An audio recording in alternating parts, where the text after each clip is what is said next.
এবং রাজশাহী বাগমারার কৃতি সন্তান আমাদের সামনে। এই যে দেখুন, ঠিক আছে, আমি যেদিন শ্মশান ঘাটে বাঁশের দোলায় চড়ে, খুব সুন্দর একটি ভিউ। আমরা এখন আসছি কোথায়? রাজশাহী বাগমারাতে।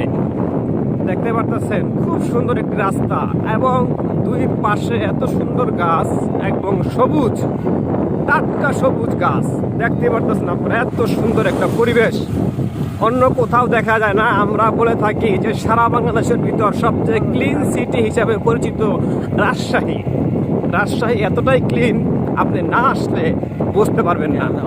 আমি যেখানে আছি রাজশাহী বাগমারা, এবং রাজশাহী বাগমারার কৃতি সন্তান আমাদের সামনে। এই যে দেখুন, ঠিক আছে, দেখতে পারতেছেন। হ্যালো গাইস, তো আমরা এখন ভ্যানে চড়ে যাচ্ছি, ঠিক আছে। তো সেখানে আমাদের দাদা ভাই রাজশাহী বাগমারার সুনামধন্য একজন ব্যক্তিত্ব, ঠিক আছে। তো তার সাথে করে যাচ্ছি আমরা আমাদের গন্তব্যস্থানে। তো রাস্তাটা খুব সুন্দর দেখুন, ঠিক আছে, খুব সুন্দর পরিবেশ এবং ভিউটা খুব সুন্দর। এবং এত রোদের ভিতরে এই এত সুন্দর একটি রাস্তা এবং দুই পাশে কিন্তু আপনার গাছ আছে, যেটা মানে খুব ভালো লাগলো আমার কাছে, ঠিক আছে।